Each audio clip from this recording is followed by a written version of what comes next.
El empobrecimiento de la capacidad de entender. El Homo sapiens, volvemos a él, debe todo su saber y todo el avance de su entendimiento a su capacidad de abstracción. Sabemos que las palabras que articulan el lenguaje humano son símbolos que evocan también representaciones y por tanto llevan a la mente figuras, imágenes de cosas visibles y que hemos visto. Pero esto sucede solo con los nombres propios y con las palabras concretas, es decir, palabras como casa, cama, mesa, carne, automóvil, gato, mujer, etc., nuestro vocabulario de orden práctico.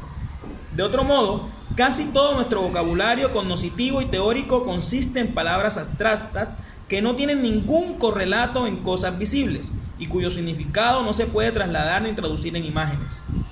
Ciudad es todavía algo que podemos ver, pero no es posible ver nación.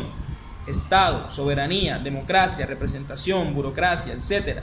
son conceptos abstractos, elaborados por procesos mentales de abstracción que están construidos por nuestra mente como entidades. Los conceptos de justicia, legitimidad, legalidad, libertad, igualdad, derecho, son asimismo abstracciones no visibles. Y aún hay más. Palabras como paro, inteligencia, felicidad son también palabras abstractas. Y toda nuestra capacidad de administrar la realidad política, social, económica en la que vivimos y a la que se somete la naturaleza del hombre se fundamentan exclusivamente en un pensamiento conceptual que representa para el ojo desnudo entidades invisibles e inexistentes. Los llamados primitivos son tales porque, fábulas aparte, en su lenguaje destacan palabras concretas, lo cual garantiza la comunicación, pero escasa capacidad científico-cognitiva. Y de hecho, durante milenios los primitivos no se movieron de sus pequeñas aldeas y organizaciones tribales. Por el contrario, los pueblos se consideran avanzados porque han adquirido un lenguaje abstracto, que es además un lenguaje construido en la lógica, que permite el conocimiento analítico científico. Algunas palabras abstractas, algunas, no todas, son en cierto modo traducibles en imágenes.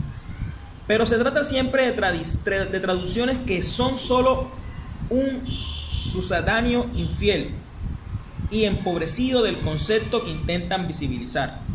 Por ejemplo, el desempleo se traduce en la imagen del desempleado, la felicidad en la fotografía del rostro que expresa alegría, la libertad nos remite a una persona que sale de la cárcel.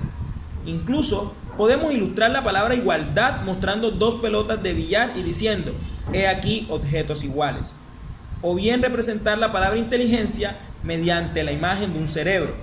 Sin embargo, todo ello son solo distorsiones de esos conceptos en cuestión y la posible traducción que he sugerido no traducen prácticamente nada. La imagen de un hombre sin trabajo no nos lleva a comprender en modo alguno la causa del desempleo y cómo resolverlo. De igual manera, el hecho de mostrar un detenido que abandona la cárcel no nos explica la libertad. Al igual que la figura de un pobre no nos explica la pobreza, ni la imagen de un enfermo nos hace entender qué es la enfermedad. Así pues, en síntesis, todo el saber del Homo sapiens se desarrolla en la esfera de un mundus intelligibilis, que no es en modo alguno el mundo sensibilis, el mundo percibido por nuestros sentidos.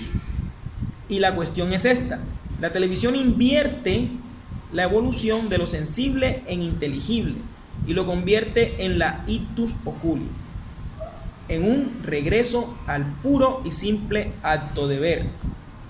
La televisión produce imágenes y anula los conceptos, y de este modo atrofia nuestra capacidad de abstracción y con ello toda nuestra capacidad de entender. Para el sensismo, las ideas con calcos derivados de las experiencias sensibles, pero es al revés. La idea, escribía Kant, es un concepto necesario de la razón al cual no puede ser dado en los sentidos ningún objeto adecuado. Por tanto, lo que nosotros vemos o percibimos concretamente no produce ideas, pero se infiere en ideas, que lo encuadran y lo significan. Y este es el proceso que se atrofia cuando el Homo sapiens es suplantado por el Homo videns. En este último, el lenguaje conceptual es sustituido por el lenguaje perceptivo, que es infinitamente más pobre no solo en cuanto a palabras, sino sobre todo en cuanto a la riqueza de significado, es decir, de capacidad connotativa.